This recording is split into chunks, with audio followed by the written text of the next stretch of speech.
আসসালামু আলাইকুম, কেমন আছেন সবাই? আজকে আমি আপনাদের সঙ্গে শেয়ার করব দেশি মুরগি কিভাবে রান্না করলে সবথেকে বেশি স্বাদ হয়। তো চলুন শুরু করি। প্রথমে আমি 1 কেজি মতো দেশি মুরগির মাংস নিয়েছি আর কয়েক পিস আলু নিয়েছি। এবার আমি কড়াইতে অল্প পরিমাণ সর্ষের তেল দিয়ে দিয়েছি। তেলটা গরম হয়ে গেলে আলুগুলো দিয়ে দিলাম। দিয়ে একটু নেড়েচেড়ে আমি 1 চামচ লবণ আর 1 চামচ হলুদ গুঁড়ো দিয়ে দেব। দিয়ে আবারও একটু ভালো করে নেড়েচেড়ে নেব। লবণ আর হলুদের সঙ্গে আলুটা ভালো করে মিক্স করে নেব। নিয়ে আমি আলুগুলোকে লাল লাল করে ভেজে নেব। আলু ভাজা হয়ে গেছে, আলুগুলোকে এবার আমি তুলে নেব। আলুগুলো সব আমি তুলে নিয়েছি। এবার ওই কড়ার মধ্যেই আর একটু তেল অ্যাড করে দেব। দিয়ে আমি ফোড়নে তেজপাতা আর শুকনো লঙ্কা দিয়ে দেব। দিয়ে একটু নেড়েচেড়ে 1 বাটি পেঁয়াজ কুচি দিয়ে দেব। পেঁয়াজ কুচিটা দিয়ে আবারও একটু ভালো করে নেড়ে নেব।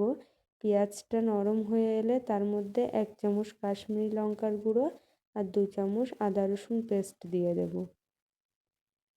দিয়ে আবার একটু ভালো করে নেড়ে নেব। তেলের মধ্যে কাশ্মীরি লঙ্কার গুঁড়ো দিলে কালারটা খুব সুন্দর আসে। এবার আমি 1 চামচ লবণ দিয়ে দিয়েছি।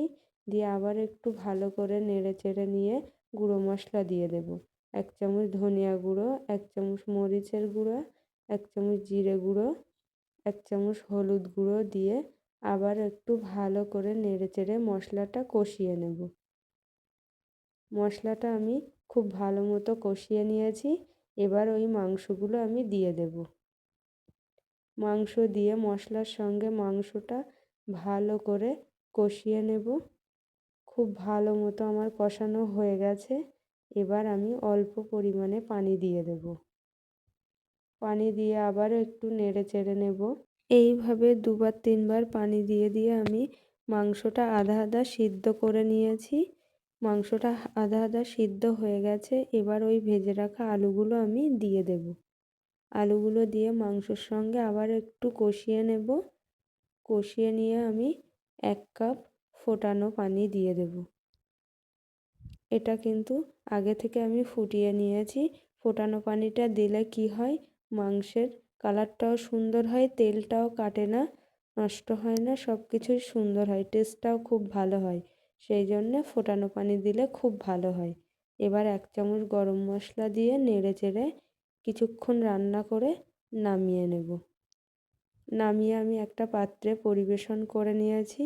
এবং সবথেকে সহজভাবে কিভাবে দেশি মুরগি রান্না করলে সবথেকে সুন্দর টেস্ট হয় সেটাই আমি আপনাদেরকে দেখালাম। যদি ভালো লাগে আমার ভিডিওটা প্লিজ একটা শেয়ার করবেন।